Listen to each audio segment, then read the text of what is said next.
오늘 우리가 나누실 은혜 말씀은 시편 57편 1절로 11절의 말씀입니다.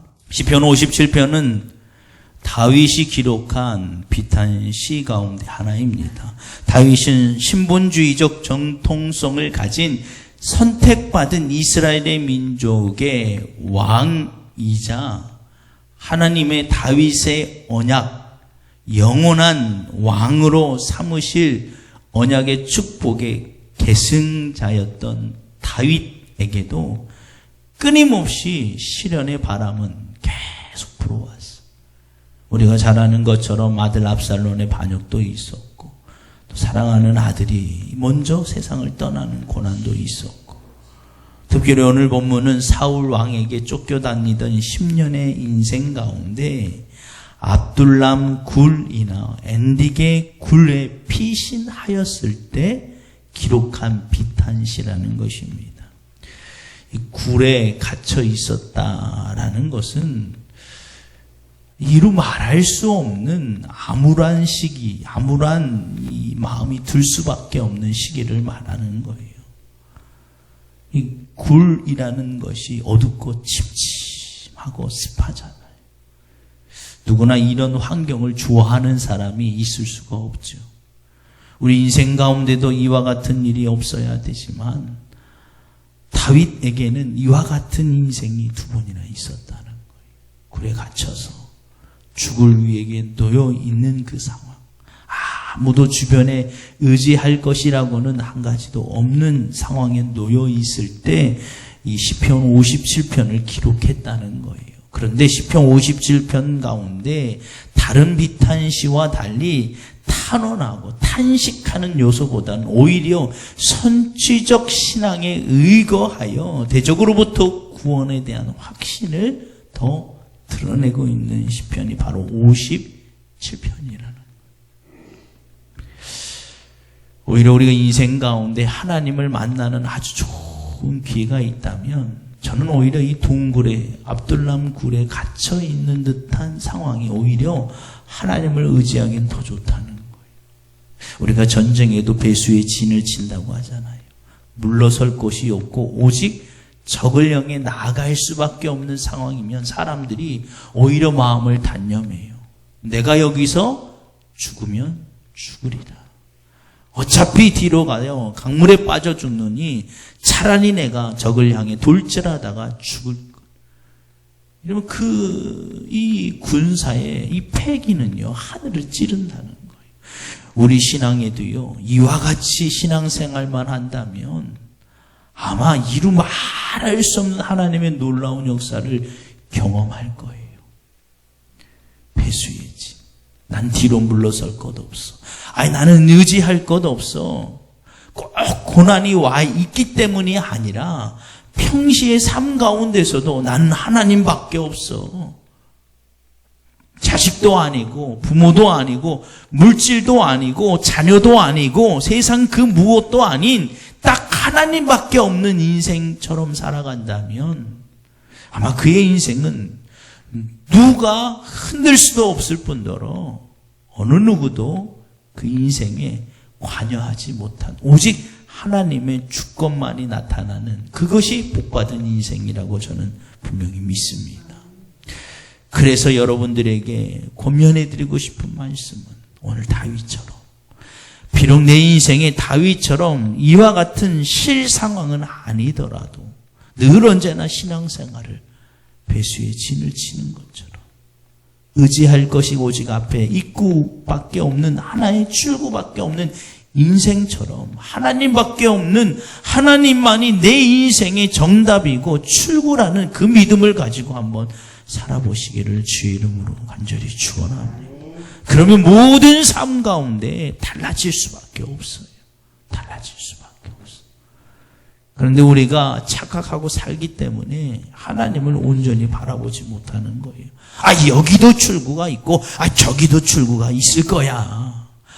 돈도 인생의 해답이 될 수 있고, 건강도 인생의 해답이 될 수 있고, 자식이, 부모가, 사람이 해답이 될 수 있고, 그 중에 하나가 하나님이야. 그래서 자식들이 조금, 건강이 조금, 물질이 조금 힘들게 하면, 그래, 그 중에 하나 하나님한테 가자라고 하는 인생이 아니라, 다 필요 없어.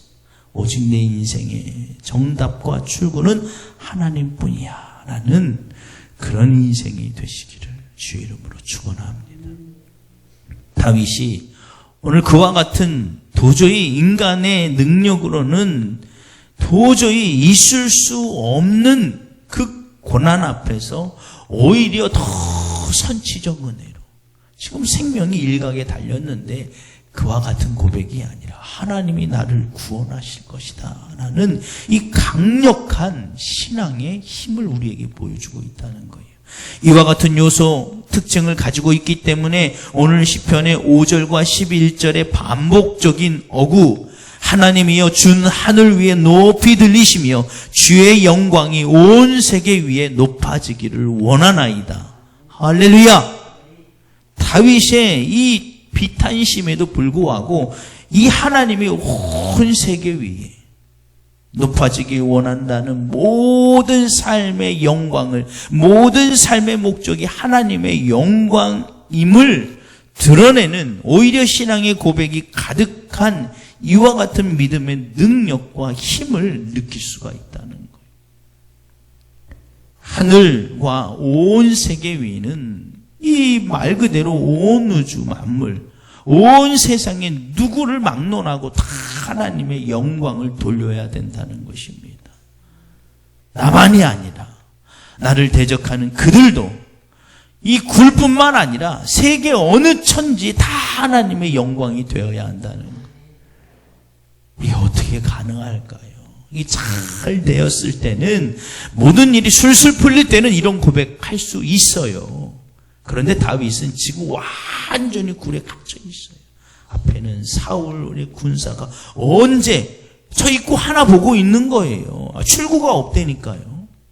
그럼 저기 막으면 꼼짝없이 죽는 상황에 놓여 있음에도 다윗이 이런 고백을 할 수 있는 것은 그의 신앙에 아주 저변에 깔려 있는 선지적 믿음이 있었기 때문이라는 거예요.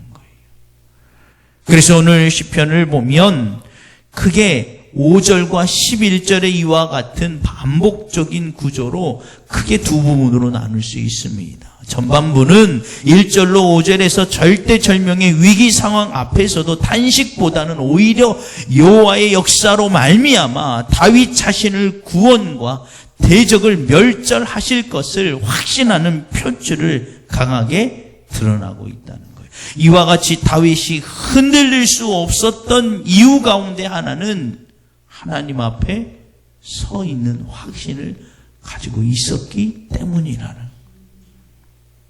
여러분, 사람들을 보면요, 어떻게 무엇을 보느냐가 그 인생에 별것 아닌 것 같지만 큰 차이를 보이는 것입니다. 우리 인생의 첫 발짝이 그래서 중요한 거예요. 첫 발짝은 내가 어디로 향하고 있는지가 결정되기 때문에 그래요.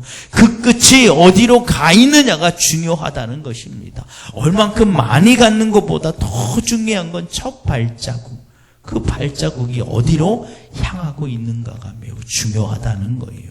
어떤 사람은 큰 백지 위에요, 점 하나 가운데 톡 찍어놨는데 그 점만 보는 사람이 있어요. 하얀 벽지 종이는 못 보고 그 하얀 종이 위에 까만색 요만한 점만 보고 모든 인생을 매사에 문제 앞에 놓여있는 부정적인 시야만 가지고 살아가는 사람이 있다는 거예요. 그런데 어떤 사람은 오히려 하얀 점보다 더 넓은 까만 점보다 하얀 그 여백을 봐요. 뭐든지 긍정적으로. 이와 같은 시기 앞에서도요, 긍정적인 시야만 보는 사람이 있다는 거예요. 이 사람과 부정적인 사람과 긍정적인 사람, 그 발을 내딜 때 얼만큼 차이가 있겠습니까? 똑같아요. 똑같아. 그런데 끝이 완벽하게 다른 거예요. 될 거야, 될 거야, 될 거야 하면서 가는 사람하고 안 될 거야, 안 될 거야, 안 될 거야 하는 사람하고는 극과 극으로 갈 수밖에 없는 것입니다. 다윗은 지금 완전히 굴에 갇혀 있는 상황이지만 하나님을 향해 서 있었던 거예요.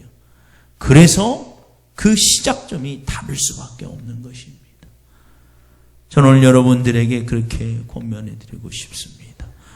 어디 문제 앞에 서 있나 그거에 여러분 집중하지 마시고 하나님은 어떤 하나님으로 내게 다가오실까에 더 집중해 보시기를 주의 이름으로 간절히 축원합니다. 그게 다윗의 선지적 은혜의 신앙의 밑바탕에 깔려있는 열매라는 거예요. 두 번째 후반부는 6절로 11절에 구원에 확신하는 선지적 신앙에 입각하여 구원과 기쁨과 하나님께 영광을 올려드리는 다윗의 역동적인 이 신앙의 부분이 펼쳐지고 있어요. 다윗의 신앙의 고백에 이 다윗 신앙을 고백하고 있는 시편을 보면 두드러지게 나타나는 다윗의 신앙이 있는데 그것은 신앙의 자세가 있는데 그것은 다윗의 선지적 은혜라는 것. 다윗의 시편의 대부분 보면 문제 앞에 혹은 상황의 극한 위협 앞에 있을 때 시편을 기록했어요. 아직 문제가 해결되지 아니함에도. 그런데 이와 같은 공통적 특징이 있음에도 공통된 결과가 있는데 선지적 은혜라는 거예요. 이것들이 가능한 것은 모든 주권이 하나님께 있음을 믿음의 신앙의 저변에 이와 같은 역사가 나타나고 있는 것입니다. 어떻게 가능할까요? 다윗은 매 사건, 매 삶마다 그냥 지나치지 않고 진지하게 하나님 앞에 서 있는 신앙의 자세로 살아간 것입니다. 이것이 처음에는 아무것도 아닌 것 같지만 자꾸 쌓이면 쌓일수록 그 신앙으로 하여금 더욱더 강력한 능력을 만들어 놓는 거예요. 그래서 우리 신앙에요. 이 머리로 믿는 이성적 이 신앙도 중요하지만 이 가슴으로 느끼는 경험적 신앙도 보다 중요하다는 거예요. 이 머리만 뜨거우면요. 참 비판만 해요. 판단만 하고. 또 반대로 가슴만 뜨거워지면 너무 체험 위주적 방향이 없는 큰 돈키호테처럼 그냥 막 크게 그 잘못되면 이단으로 빠지는 거예요. 그 두 개가 머리는 차갑고 가슴은 뜨겁게. 이 이성과 이 경험이 같이 균형을 이루어야 돼. 그래서 우리는 아는 것만큼만 하나님을 경험해도 굉장히 큰 능력이 나타나는 거예요. 그래서 성경을 많이 묵상하고 그 말씀대로 살아가기 위해서 열심히 노력해야 되는 이유는 내가 말씀대로 살아가면서 그 말씀에 계시는 하나님을 직접 삶 가운데 경험하면 그보다 더 강력한 능력이 없다는 거예요. 그는 흔들 수가 없어요. 누가 흔듭니까? 사단이 왔다가 말씀으로 살아가는 사람 앞에서는 꼼짝을 못해요. 왜냐하면 그 말씀은 곧 하나님이시기 때문에. 내 인생의 경험이 아니라 그런 말씀을 드리는 게 아니라 삶 가운데 그 말씀대로 드러나는 하나님의 능력을 가지고 있어야 된다. 이 경험되어진 게 있어야 돼요. 오늘 다윗이 그와 같이 고백한 것입니다. 그 삶 가운데 매 위기마다 만난 하나님, 모든 주권은 하나님께로부터임을 그가 삶의 수많은 사건들을 통해서 이미 경험되어진 것들이 지금 이 꼼짝없이 죽을 수밖에 없는 굴에 갇혀 있음에도 오늘도 하나님은 하나님의 주권으로 나를 구원하실 거야 라는 믿음의 확신이 생기게 되고, 믿음의 확신이 생기니까 앞에 있는 그 굴 하나가, 출구 하나가 내가 꼼짝없이 죽을 수밖에 없는 환경이 아니라 하나님이 나를 절대적으로 구원할 출구임을 바뀌어버린 거예요. 다윗이 그래서 오늘 시편 7편의 7절에 보니까 이렇게 고백합니다. 하나님이여, 내 마음이 확정되고 내 마음이 확정되어 싸우니 내가 노래하고 내가 찬송하리이다. 할렐루야.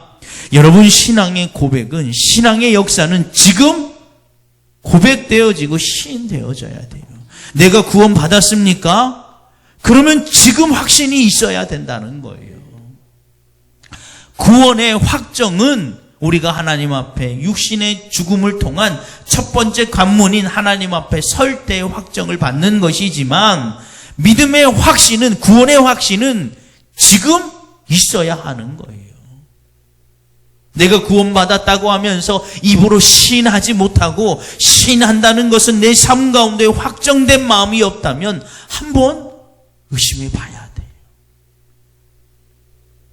그래서 기도를 많이 하기 때문에, 예배의 횟수가 많기 때문이 아니라, 오늘 다윗처럼 내가 위기 앞에 놓여 있음에도 불구하고 내 마음이 확정되고 확정되었사오니, 할렐루야. 위기 앞에서 하나님이 더 먼저 보이고 구원의 확신이 분명하다면 위기와 상관없이, 환경과 상관없이 하나님을 찬양할 수 있어야 한다는 거예요. 여러분, 우리가 삶 가운데 꼭 위기에서만 증명되는 것이 아니라 작은 시험 앞에서, 여러분 자녀들이요, 언제 헷갈리는 줄 아세요? 부모가 앞뒤가 다르면 자녀가 정신적으로 충격을 받아요. 이럴 때는 엄마가 이랬고, 저럴 때는 또 이래. 막 엄마가 감정 따라, 부모가 감정 따라 자녀를 대하면 자녀가 정신분열이 오는 거예요. 도대체 우리 아빠는 종잡을 수가 없다면. 그래서 요즘 정신적으로 많이 병약해진 이유가 그거예요. 왜냐하면 지금 부모의 세대가 이미 과거에 얻은 정신적 이 불안함이 그대로 자녀한테 가는 거예요. 게임 중독에 빠진 부모가 어떻게 자녀를 온전히 키워내겠습니까? 게임 중독에 걸리면 자녀도 정신적으로 불안할 수밖에 없어요. 여러분, 그래서 부모가 일정적으로 보여야 돼요. 어쩔 때는 시험 성적이 말로는 신앙생활 잘해야 된다 하는데, 부모의 큰 자녀를 대하는 큰 기준치가 오늘 예배를 잘 드려서 기뻐하는 것보다 시험 성적이 잘 나오면 막 기뻐해요. 이거는 내 믿음을 시험해 봐야 돼요. 내가 진짜 구원받았다면 자녀가 시험 성적이 좋은 것도 좋지만, 진짜 칭찬할 것은 예배에 하나님의 말씀대로 살아가는 그것을 보고 더 오히려 칭찬해야 된다는 거예요. 제가 진짜 구원함을 받았다면. 우리는 가끔, 그리스도인들, 기독교인들은 가끔 내가 오늘 결정해야 될 것을 다음으로 미루는 이 나쁜 습관이 있다는 거예요. 구원의 확정이 마지막 순간의 육신의 죽음을 통해서 하나님 앞에 서야 되는 건 그때 가야 아는 건 맞아요. 그런데 구원의 확신은 지금 없으면 그때도 없는 거예요.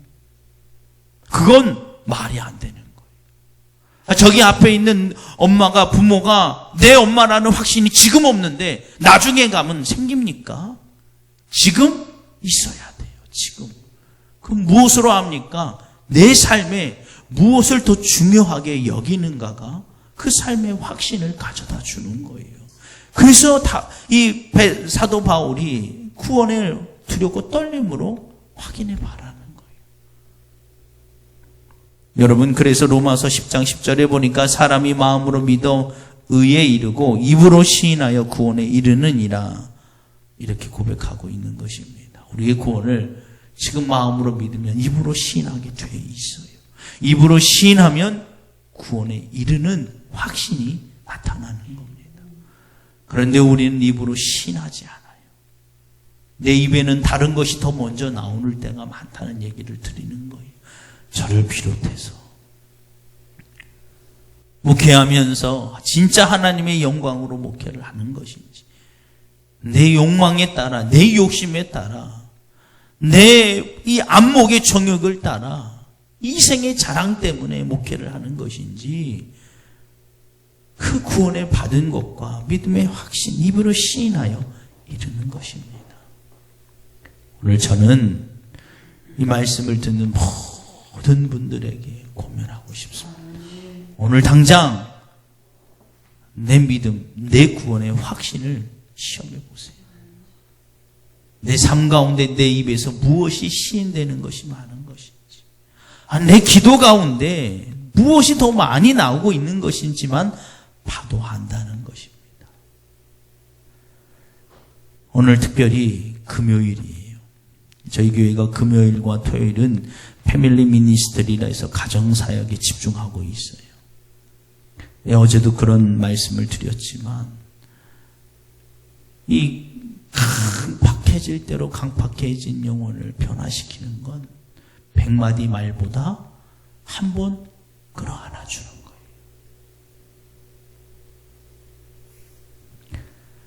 거예요. 야, 네가 뭘 했고 했으니까 내가 너를 사랑해. 이게 아니라 뭘 못하고 다 상관없이 말 없이 그냥 그 사람을 이렇게 꼭 껴안아주는 것이 더 믿음의 확신이라는 거예요.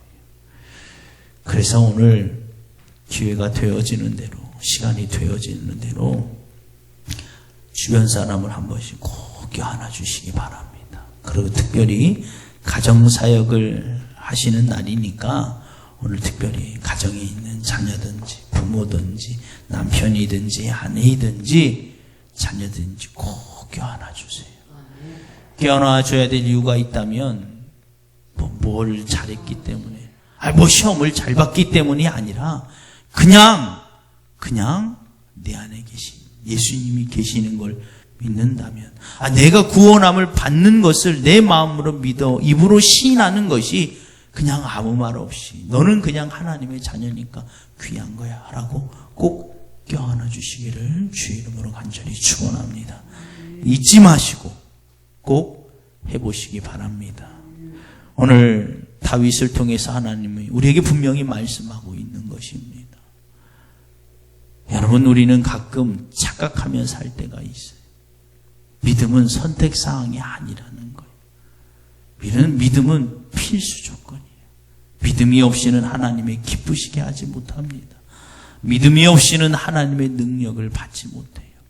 능력 없는 그리스도인은 능력의 여하에 의해서 삶의 가치가 판가름되는 게 아니라 착각하시면 안 돼요. 능력 없는 믿음은 곧바로 구원과 직결되는 거예요. 사느냐 죽느냐의 문제예요. 선택사항이 아니라 무조건 필수사항.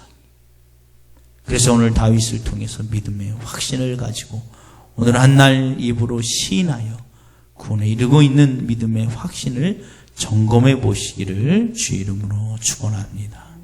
거룩하신 하나님 감사합니다. 하나님, 우리 인생 가운데 이미 찾아와 계시고 우리가 이 땅에 태어나기 전부터 하나님께서 우리의 삶을 계획하여 두시는 줄 믿습니다. 하나님, 우리가 그 하나님의 전능하심, 전지하심을 믿고 따름을 믿사오니 하나님, 우리 인생 가운데 지금 무엇보다 필요한 입술의 능력을 허락하여 주옵소서. 하나님, 사명을 잃어버리지 않게 하여 주옵소서. 하나님께서 우리에게 허락하신 그 사명 앞에 바로 서어 있게 하여 주옵소서. 우리가 삶 가운데 입으로 시인하는 인생이 나타나며 증거가 나타날 수 있도록 역사하여 주옵소서. 무엇보다 예수 그리스도의 이름을 시인하게 하여 주옵소서. 예수 그리스도의 이름을 증거하게 하여 주옵소서. 죽어져가는 그 수많은 영혼들을 통하여 하나님의 살아계심과 능력을 고백하는 놀라운 역사가 우리가 보는 눈앞에, 우리가 선포하는 그 입술의 증거 앞에 나타나고 확인되어질 수 있도록 인도하여 주옵소서. 하나님, 이 시간 주님 앞에 간절히 기도하여 싸우니 아버지, 이 시대 가운데 하나님께서 쓰임받는 교회와 우리의 삶이 될 수 있도록 인도하여 주옵소서. 하나님, 우리가 오직 예수 그리스도의 복음을 위해 나아가게 하여 주옵소서. 하나님, 그 사명을 감당할 만한 하나님의 마음과 하나님의 눈물을 잃어버리지 않게 하여 주옵소서. 한 영혼 죽어져간 그 한 영혼을 향하여 오늘도 한 걸음을 뛰게, 한 발자국을 나갈 수 있도록 하나님께서 붙잡아 주시옵소서. 하나님, 이 나라 이 민족을 기억하시고 무엇보다 이 나라의 민족을 사랑하시는 줄 우리가 분명히 믿사오니 이 나라의 민족인 분명히 사명이 있기 때문에 하나님이 사랑하시는 줄 믿습니다. 하나님, 다 잃어버려도 사명 잃어버리지 않게 하여 주옵소서. 하나님, 우리가 당장은 굶고 없어도 하나님 복음 전하는 일은 먼저 앞상 세웠던 선교하는 민족, 선교하는 나라 다시 회복할 수 있도록 인도하여 주옵소서. 내 형편과 상관없이 선교를 위해, 복음 증거를 위해 일어서는 민족이 다시 한번 하나님께 발견될 수 있도록 하나님 붙잡아 주시옵소서. 하나님, 열방에 나가 있는 선교사님들, 이 땅에 있는 수많은 미자리 교회와 농어촌 교회, 믿음의 다음 세대와 사회적 소외계층을 위하여 기도하였사오니 그 모든 사명을 감당할 수 있도록 하나님께서 사람을 세워주시고 보내어 주옵소서. 그리고 필요한 대로 물꼬를 열어주심으로 말미암아 그 사명을 주님 오시는 그날까지 감당하는 교회가 될 수 있도록 하나님께서 축복하여 주옵소서. 오늘 한 날도 분명한 삶의 시인함이, 하나님을 믿음의 시인함이, 구원받은 시인함이 나타날 줄 믿사오며, 지금 이 순간에도 우리의 기도를 들으시고 응답하고 계시는, 우리를 죄에서 구원하시기 위하여 이 땅의 십자가의 은혜와 은총을 허락하신 예수 그리스도의 이름으로 간절히 기도드려 싸움나이다. 아멘.